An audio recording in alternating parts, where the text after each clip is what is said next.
Senior ने आपको सिखा के भेजा है, आप उसके हिसाब से नहीं कर रहे। तो जब तक आप सीनियर के हिसाब से नहीं करेंगे, अपना दिमाग लगाएंगे, तो फेलियर के चांसेस ज़्यादा हैं। क्योंकि हर क्लास में आपका एक टीचर होता था जो आपको सिखाता था, आप उसके तौर तरीकों के ऊपर जितना ज़्यादा काम करते थे उतनी ही सक्सेस की पॉसिबिलिटी बढ़ती थी। अगर आप टीचर के विरोध, टीचर बोल रहा है 6 घंटे पढ़ने हैं और आप 6 घंटे सिर्फ सोते हो, पढ़ते नहीं हो, तो क्या टीचर के बताए तरीके से रिजल्ट आएगा? तो आपने डिसीजन लिया आने का, बहुत आसान है। 50 लाख लोग ज्वाइन कर चुके हैं, लेकिन 50 लाख लोगों के पास काम है। 50 लाख लोग फॉरेन ट्रिप अचीवर नहीं है। हम ऐसा होता है कि जो पर डे वर्क करता है वो उसकी आदत बन जाती है, और जो काम आप पर डे नहीं करते वो आपकी आदत नहीं होती, वो कभी भी छूट सकती है। आपको रोज फॉलोअप पर जाने की आदत नहीं है, हर वीक आपको एक लिस्ट बनाने की आदत नहीं है, आपको हर वीक ट्रेनिंग लेने की आदत नहीं है, यहाँ हर संडे आने की आदत नहीं है। एक भी संडे आपने मिस किया तो अगली बार आना और ज़्यादा मुश्किल हो जाएगा, क्योंकि हमारा माइंड ऐसे ही डिजाइन है। इसको अच्छी और बुरी आदत लगाने के लिए किसी काम को लगातार बार बार करना पड़ता है। वो आपकी आदत, जिस दिन आप फॉलोअप पर नहीं निकलोगे उस दिन आपको ही बुरा लगेगा, यार आप फॉलोअप पर नहीं गया, आपका दिमाग खुद बोलेगा यार फॉलोअप पर नहीं गया, क्या हुआ? सीनियर का फोन आएगा नहीं आएगा, आपको खुद लगेगा यार सीनियर को एक बार बोल देता हूँ, आज इच्छा तो जाने की नहीं जा पा रहा, तबियत खराब है। आप खुद सीनियर को फोन करोगे, सीनियर आपको फोन नहीं करेंगे, क्योंकि आपकी हैबिट बन गई। सर लिस्ट नहीं बन पाया, दिक्कत आ गई, आप खुद बताओगे, लेकिन आपकी हैबिट नहीं है तो आपको बोलना पड़ेगा, बताना पड़ेगा, और बहुत समय तक एक सीनियर आप पर कब तक टाइम दे? वो होता है एक बाप भी नालायक बच्चे को एक हद तक ही सिखा सकता है, फिर वो छोड़ देता है, बोलता भैया ये नालायक है, इसको बोलने से इसके कान पर जूंजी नहीं रहेगी, तो ये अपनी जिंदगी तबाह करेगा, तो ध्यान दे रहा है, मैं उसको फोकस करता हूँ। इतने एसोसिएट आ रहे हैं, तो हर एसोसिएट पर सीनियर क्यों ध्यान दे? वो एक बार सिखा रहा, 2 बार सिखा रहा, 4 बार बता रहा, 5 बार बता रहा है, लेकिन छठी बार आप वही कर रहे हो, तो why he will put his effort again and again, क्योंकि उसके पास भी लिमिटेड एनर्जी है, तो वो सोचता है निगेटिव पे डालने से अच्छा पॉजिटिव पे डाला जाए। डिसीजन क्या लेना है फ्रेंड? पहला डी है डिसाइड, क्योंकि आप ऐसे कई लोग ऐसे हैं जो रिजल्ट के आधार पर डिसाइड करते हैं रुकना या जाना, रुकना है या, क्योंकि मैं भैया हो गया 6 महीना कुछ तो आया नहीं इनकम, अब मैं नहीं करूंगा स्मार्ट वर्क, चला 6 महीने में आपने कुछ किया ही नहीं था, सीख ही नहीं पाए थे, आपका नॉलेज सिस्टम को करने का तरीका अभी तक परिपक्व नहीं हुआ था, आप मास्टर नहीं बन पाए थे अपने काम के, तो आपकी इनकम कहाँ से है? भाई डॉक्टर भी एमबीबीएस की डिग्री लेकर बहुत बढ़िया अपनी दुकान चला ले, ऐसा संभव नहीं है, हाँ या ना? भाई जो डॉक्टर नहीं कमा रहा वो भी एमबीबीएस होता, और जो कमा रहा वो भी एमबीबीएस है, तो उसकी कमाई ज्यादा कैसे? गाँव में झोला छाप एमबीबीएस से ज्यादा कमाते हैं, क्यों? क्योंकि वो जो दवाई देता काम करती है, और एमबीबीएस जो दवाई देता वो काम नहीं कर रही है, तो उसका डिग्री है, लेकिन काम करने की कला के अंदर महारत नहीं। लेकिन फैमिली ऐसी चीज होती है जो खुद तो उठती है, तुम्हारी भी शुभकामनाओं के लिए हर दिन दुआ करती है। स्मार्ट वैली 23 साल में इतना पावरफुल, और आज गूगल में जब चेक करो तो नंबर 1 डायरेक्ट सेलिंग बिजनेस क्यों है? क्योंकि जो ईमानदारी से करना चाहता है, ना तो कंपनी ना उसका सीनियर उस एसोसिएट को कभी छोड़ना चाहता है, क्या उसको सीनियर में 3 साल लग जाए या 4 साल लग जाए, सीनियर सिखाता रहता है। This is a family business. Family business समझ के करोगे तो ईगो नहीं आएगा, प्रॉब्लम्स दिखाई नहीं देंगी, आपको लगता है यार भाई को पसंद है तो मम्मी इसका करेला बनाती है, कभी पनीर भी तो बनाती है, भाई को नहीं पसंद है मुझे पसंद है, हाँ या ना? बाप का बर्थडे होता मेरे लिए गिफ्ट लाता, भाई के लिए नहीं लाता, कॉम्प्रोमाइज। इस घर में कैसा है, वहां पर क्या होता, हमारी बेटी जाती छोटी, वो कह रहे ये दीदी के लिए ले लिया मेरे लिए, हम तो बोलते उसका बर्थडे है, बोले कोई नहीं, तो बर्थडे पार्टी में मैं भी तो जाऊंगी, तो बोलते तुम भी ले लो। इसका मतलब क्या होता है, पापा बर्थडे तो दीदी का है, पार्टी में तो मैं भी जाऊंगी ना, तो मेरा भी ड्रेस नया होना। तो फौज में एक ही नियम है, अनुशासन ही नियम है। अगर नियम में रहोगे तो कायदे में रहोगे तो फायदे में रहोगे, और कायदे में नहीं रहोगे तो आर्मी में क्या बोलते हैं, बेटा निकलिए, बहुत आर्मी का अनाज खोल दिया तुमने, घर जा, वहां जाके बर्बाद कर, देश को बर्बाद करने की जरूरत। तो अगर आपके काम के अंदर डिसिप्लिन ही नहीं है तो फिर कोई भी काम आप कर लो, कितना भी अच्छा हो, कितना भी आसान हो, कितना भी सीधा हो, कभी भी उसका परिणाम अच्छा आने वाला नहीं। मैंने बोला ना, हमने डिसीजन लिया पतला होने का, 4 दिन तो मटन को दूर रखा, हम मटन से दूर, मटन हमसे दूर, लेकिन 5वें दिन मटन बोला, हाँ मेरे भाई तूने खाया नहीं तो मजा आया नहीं। और जैसे हमने 5वें दिन खाया तो अनुशासन बना या टूट गया? 5 वीक तो मैंने दबा के काम किया क्योंकि मुझे बात चाहिए थी। 5 वीक में रिजल्ट नहीं आया तो 6ठे वीक स्मार्ट वैल्यू के लीडर तुम्हें ढूंढ रहे हैं और तुम्हारा फोन नंबर बंद है। घर जा रहे तो लोग बोल रहे हैं अरे बेटा वो तो निकल गया बहुत दूर। भाई बाथरूम के अंदर संडास में चिपकनी लगा के बैठा हुआ है ताकि सीनियर देख ना ले। हम तो अपराधी हैं, हम तो किडनैपर है ना, तुमको उठा ले जाएंगे। भैया तुमको कोई उठाता नहीं है सीनियर तो उसका ऑब्जेक्टिव होगा कि उठाकर मुझे कार में बैठा, लेकिन तुमको संडास में बैठना है तो बढ़िया है। हम क्या कर सकते हो उससे भाई? कुछ कर सकते हैं। तो अनुशासन जिसकी लाइफ में नहीं है वो कितना भी बुद्धिमान हो वो लाइफ में सक्सेस को छू नहीं पाता। मैंने बहुत सारे लोगों को देखा है, मेरी एज 45 और हाई के टाइम में मैंने देखा जो साल भर पढ़ता रहता था बच्चा, उसको एग्जाम आने में बड़ी खुशी होती है। मैंने ये पागल खुश क्यों रहता है? क्योंकि हम लोग तो वाले गए ना एकदम भर रहे मोजे में, बाथरूम में कुछ छुपाकर आते थे कि जो नहीं आएगा अगर वहां आ गया तो अपना फर्रे से काम। पर हमें लगता था यार बढ़िया तो चल रहा था, स्कूल एग्जाम करवाने की क्या जरूरत थी? ये मास्टर और प्रिंसिपल का दिमाग ठीक नहीं रहता, काहे को बच्चों को परेशान करता। लेकिन वो बच्चा बड़ा खुश रहता था जब एग्जाम आते थे। आज समझ में आया तो साल भर पढ़ता ही इसी रहता कि मैं फर्स्ट आऊँ और लोगों को बताऊं बेटा हम फर्स्ट, तुम बेकार, हमें हमें बाकी पानी कम है। वो अपने मम्मी पापा से साइकिलों से गिफ्ट में मिलता था और हमें क्या मिलता था? मम्मी का उड़ता वो बेलन। बेटा फेल हो गए ना? हाँ मम्मी, बेलन एक घूमता हुआ जैसे दर्शन चक्र आता है। मम्मी का बेलन का क्या टेंशन है? अगर बच जाओ तो मम्मी के बाल पकड़ के कूटती थी, पर लग जाए तो थोड़ा कम लगता था। मम्मी को लगता था वो जीत गए हमारा। तो मम्मी के बेलन से कभी बचना तो हमको लगता था यार ये लोग स्कूल वालों की पहले से प्लानिंग है कि हम पीटे, हमें मार मिले, हमारा बाप हमको गाली दे। मैं तो ये सोचता था, इसीलिए एग्जाम नाम के चक्रवृद्धि रचना की।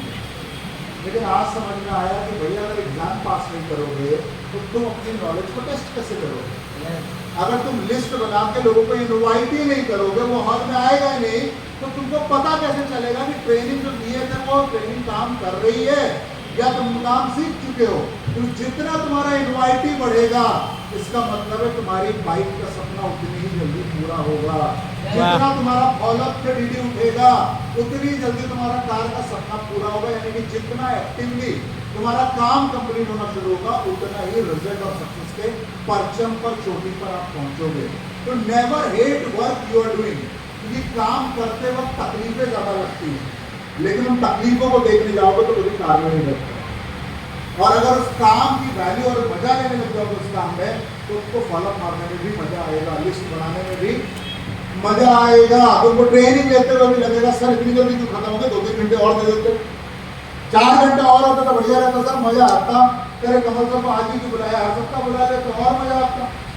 तो you once you start enjoying the system, तो सिस्टम आपको बिल्कुल दिल से एक्सेप्ट कर लेता। वो बोलते हैं ना कई लोग इसलिए भजन कर रहे हैं क्योंकि बाकी लोग भजन कर रहे हैं, राम राम राम राम। किसी को साल वर्ष पता नहीं था कि शिव जी भगवान भी होते हैं, उसको सावन में पता चला कि शिवलिंग भी है। हाँ, उसको सावन में पता चलता है 16 सोमवार का व्रत लड़कियां रखती क्योंकि उनको महादेव जैसा पति मिले।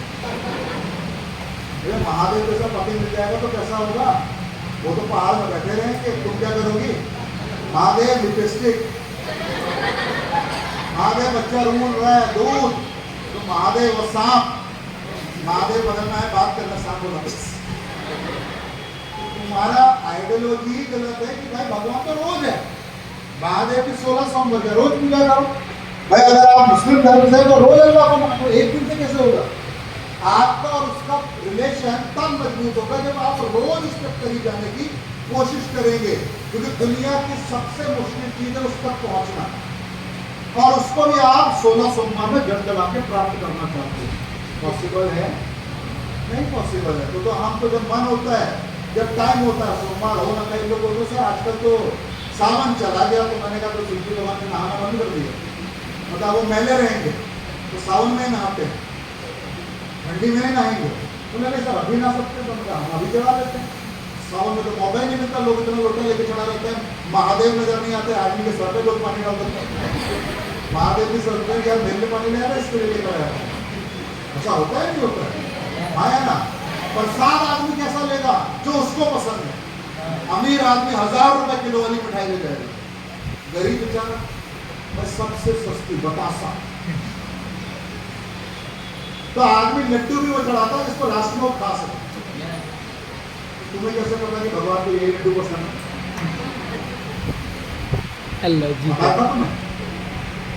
उस तक पहुंचने का रास्ता अलग है, तो गलत रास्ते में घूम रहे हो, है ना। तो स्मार्ट वैली में कमाई का रास्ता अलग है। तुम जब तक ट्रेनिंग में आकर मजबूरी में ताली बजाओगे तो स्मार्ट वैली भी मजबूरी में तुमको बैठा के रखेगी, और जिस दिन तुम दिल से स्मार्ट वैली के लिए ताली बजाओगे तो स्मार्ट वैली को सराहते को दिखाते। यस सिंपल अभी आप कॉन्सेप्ट देखो, अब आपको लगता है मैं डायलॉग फेंकना जानते हो, क्योंकि हमारा काम ही डायलॉग फेंकना। ऐसे ही लगता होगा कई लोगों को लगता है इसी बात को पसंद है। हमारे इस बार के यानी कि अभी तक की हिस्ट्री में सबसे टॉप के अचीवर बने विश्वनाथ भानु जी, किंग्स क्लब में हो गए। कौन से क्लब में? मतलब लगभग, और उनकी वाइफ की आईटी डायमंड या ग्राउंड के आसपास है, तो उनकी इस साल की फैमिली इनकम लगभग 3 से 3.5 करोड़ होगी, बोनस और कमीशन मिलाकर। उन व्यक्ति का इंपॉर्टेंट क्या है? उन व्यक्ति की एज 65 से ऊपर, 4 महीना वो वेंटिलेटर पर रहे, यानी कि हैदराबाद में वो एडमिट थे। उनको ले जाने के लिए कंपनी ने इस्तेमाल किया एयर एम्बुलेंस, यानी कि कलकत्ता में बोला गया कि इस आदमी का जिंदगी अब ऊपर वाले के हाथ में, इंसान के या डॉक्टर के हाथ में नहीं है। तो उन्होंने बोला मैं इससे बढ़िया कोई हॉस्पिटल है जिसका पैसा है वो ऑप्शन ढूंढ सकता है। वही तो मैंने बोला, पैसा नहीं तो बिना टिकट की यात्रा, और पैसा है तो तुम ड्राइवर के साथ बैठ के यात्रा कर सकते हो। मेरी बात समझ में आ रही है? पैसा है अंबानी के पास, इसीलिए तो मोदी के साथ बैठ कर क्या किया। मोदी जी बोलते चलो, बोलते कहाँ? अमेरिका। सारे बिजनेसमैन को कहाँ लेकर जाते हैं? रिक्शे वाले को क्यों लेकर जाते हैं? जब मोदी जी जब विदेश जाते हैं तो बड़े बड़े अदानी अंबानी इन लोग को लेकर क्यों जाते हैं?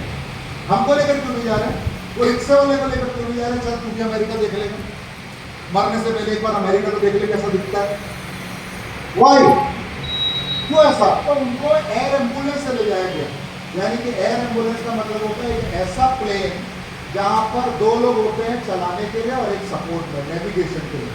एक नर्स रहती है और उस मरीज को लिटाया जाता है, उसके साथ एक फैमिली का आदमी।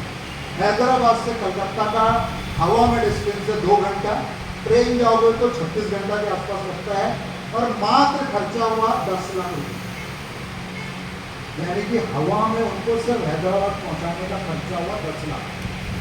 4 महीने वेंटिलेशन पर है, और वहां के डॉक्टरों ने बाद में बोला कि भाई ये आदमी अब इस दुनिया में कुछ दिन रह सकता है, और वो हमारे हाथ में नहीं है, अब ऊपर वाले की मर्जी है। हैदराबाद में भी बोल दिया गया 2 महीने के इलाज के बाद, अब ये तुम्हारा पैसा खा रहा है, अब तुम्हारे पास पैसा ज्यादा है तो रखो, वरना हमारी सलाह है पैसा बचाना है तो उसको ले लो। 4 महीने वेंटिलेटर का मतलब होता है ऑक्सीजन पर, यानी ऑक्सीजन हटाते, जैसे मूवी देखते हो ना, गुंडा आपका ऑक्सीजन हटाता है ऊपर चला जाता है, वो वाली हालत में उनके घर वाले डिस्कस क्या कर रहे हैं कि इनका सब जलाएंगे का। ये सुनी सुनाई बात नहीं है, ये सब हमने एक्सपीरियंस किया हुआ है। कंपनी भी वही थी, लगातार जा रही थी, वहां से वो व्यक्ति बचकर आया, और लगभग उनका खर्चा हुआ 4 महीने में बस 1 करोड़ रुपया। 1 करोड़ के बाद आज उनको किंग्स क्लब का कार्ड भी मिला, और मैं उनके घर गया कंपनी वालों के साथ मिलने, तो मुझे लगा यार 1 करोड़ रुपये खर्चा हो गया और आदमी के लाइफ स्टाइल में कोई कमी नहीं हो। बोले दिक्कत क्या है? बोले 4 करोड़ तो इस साल आने वाला कमाई, सोकर बीमारी से लड़कर टाइम और मनी फ्रीडम का मजा लेते हुए भी 1 करोड़ रुपए खर्च करने का 4 करोड़ फिर से आ गया। ये स्मार्ट वैली में ही पॉसिबल है। और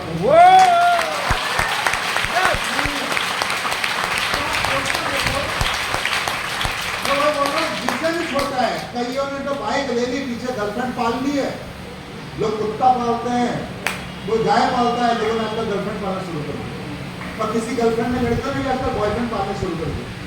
हाँ, कमिटमेंट 0 है, शादी ब्याह कुछ नहीं होने वाला, सिर्फ शौक है, पड़ोसी के पास है तो अपने पास भी होना चाहिए।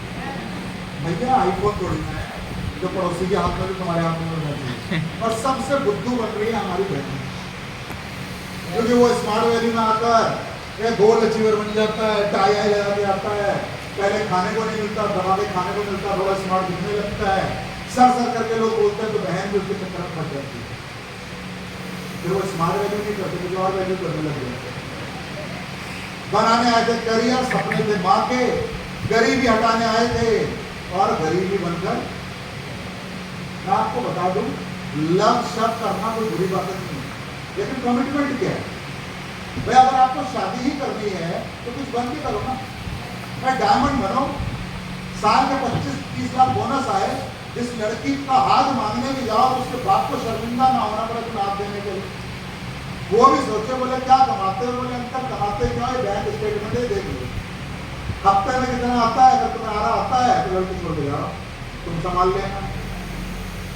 वो देख रहे वहां पर सोसाइटी, वहां पर अपना फ्लैट है, बोले तुम्हारा जो डाली रहे कागज चेक कर लो रजिस्ट्री पे, एक गाड़ी जिसमें ले आया हूँ हाथ मांगने, तो गाड़ी भी अपने नाम पर है, और ये लो हेलो देख लो 10 बार वॉलंटरी हो चुका है।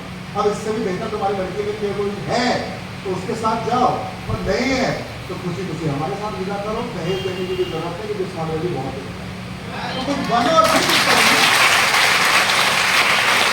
बहुत सारे लोगों को मैं देख रहा हूँ आज के युग में, क्योंकि हम वो सोशल मीडिया पर देखते हैं कि हर गधा अपने पीछे गधी घुमा रहा है। मैं तो यही बोलूँ, आपको बुरा लगेगा, अच्छा लगेगा, पहले कुछ बन जाए, फिर किसको घुमाना उसको घुमाओ। हमें क्या दिक्कत है? हमें क्या दिक्कत है भाई? कमिटमेंट तो सच्चा करो ना, कमिटमेंट तो पूरा करो। अगर प्यार किया है तो उसको पूरा करो, ताकि लोग मिसाल ही दे कि भाई इस लड़की ने वो लड़की को चुना जो कुछ करता है, इसकी इनकम है। हाँ, वो लड़का भी जब आया था ना BMW लेकर आया था बारात में, किराए की गाड़ी में नहीं आया था। ये वो लड़का नहीं था जिसने बाप से बुलेट मांग ली थी और बुलेट न देने पर शादी रोकती थी। वो लड़के की शादी करने का नहीं है, क्योंकि स्मार्ट वैल्यू का लड़का कमाता भी स्मार्ट वैल्यू से और सोच भी बड़ी रखता है ना। लड़का क्यों ना कमाए? अगर तुम कमाओगे तो तुम्हें लड़का चुनना का मौका मिलेगा कि नहीं मिलेगा? तुम भी आधा गधे के साथ बनने को तैयार हो, क्यों? क्योंकि तुम्हारी जेब में गांधी जी की कमी है। और ये वुमेन एम्पावरमेंट है। मैंने आपको खुद बोला, मैं अपनी बेटियों पे 2.5 लाख रुपए साल के खर्च कर रहा हूँ सिर्फ पढ़ाई पे। क्यों? 2.5 लाख अगर मैं जमा करूंगा उनके 18 होने तक दोनों के हर साल, तो दहेज के लिए सोचना नहीं पड़ेगा। आपका बात तो ये सोच, तो भाई दहेज के पैसे जरूरी है या मेरी बेटी को कुछ बेहतर बनाना जरूरी है? अगर वो खुद ही करोड़ों कमा रही होगी तो हाथ मांगने वाला भी अंबानी ही होगा। टाटा का लड़का ही आएगा हाथ मांगने, टाटा का लड़का आएगा शादी नहीं, समझ में आ रहा है? तो आपकी वैल्यू क्या है? What is your value? System बोल रहा है बहुत ज्यादा गिरी नहीं उठता, से कम मांगता है। क्या वो कुछ अलग बता देता? क्या वो टाइम फ्रीडम मनी फ्रीडम की बात नहीं करता? लेकिन उसको देखकर उसे लगता है इस आदमी के हाथ में अगर पैसे गए ना तो जिंदगी बन जाएगी। तो आप अपने आप को, कई लोगों का बॉडी लैंग्वेज अभी भी ऐसा है कि मार पीट कर यहाँ बैठाएगा। वो स्मार्ट वैल्यू में भी है, लेकिन उनकी सोच अभी यही है, कहाँ फंस गए रजिया उंडों में फंस गए। बाहर रहते, मूवी देख रहे होते, बढ़िया से दोस्तों के साथ घूम रहे होते, बारिश हो रही है, चाय पकौड़े खा रहे होते, ये आदमी मोटा सा दाढ़ी रखकर आया 2 घंटे से दिमाग चढ़ रहा है। तो अंटिल अनलेस तुम पॉजिटिविटी को अपने अंदर लेने के लिए तैयार नहीं हो, तब तक आपके अंदर से पॉजिटिविटी दिखाई नहीं देगी। तो you have to discipline your life. हर वो चीज छोड़नी पड़ेगी जो आपको पीछे नहीं चलेगी, क्योंकि हमारे समाज के अंदर प्रॉब्लम क्या है? जो आगे बढ़ना चाहता है उसको पीछे खींचने वाले ज्यादा लोग दिखते हैं। नहीं मारेगा, बस घर वाला ही मारेगा, बेटा पढ़ ले, कुछ कर ले, कुछ आगे की सोच, घर वाला बोलेगा, बाहर वाले को फर्क। और जितने लोग फालतू होते हैं उनके दोस्त भी फालतू होते हैं। कौन आएगा दोस्त का? भाई शाम को क्या कर रहा है? वो भी कुछ नहीं कर रहा है। आजा भैंस का दूध निकालेंगे, भाई आजा शाम को क्रिकेट खेलेंगे, भाई आजा शाम को पड़ोस के घर में पार्टी है, उस शादी में हम भी चलेंगे, आप पूरी हलवा मिलेगा। तो यानी फालतू आदमी से लोग फालतू काम ज्यादा करवाते हैं। और जो आदमी बिजी है उसको कोई पूछेगा नहीं, क्यों? तुम आदमी फोन भी करने से बोलेगा मैं बिजी हूँ, यस या नो? तो आपको फालतू लोग का सपोर्ट चाहिए टाइम चाहिए या कुछ बड़ा करना है? तो उसकी दूसरी जो बड़ी कड़ी है, अपने जीवन के अंदर अनुशासन लेकर आना पड़ेगा, उसके अलावा ऑप्शन नहीं है मेरे भाई। और तीसरी चीज है, तीसरा डी है डिटर्मिनेशन।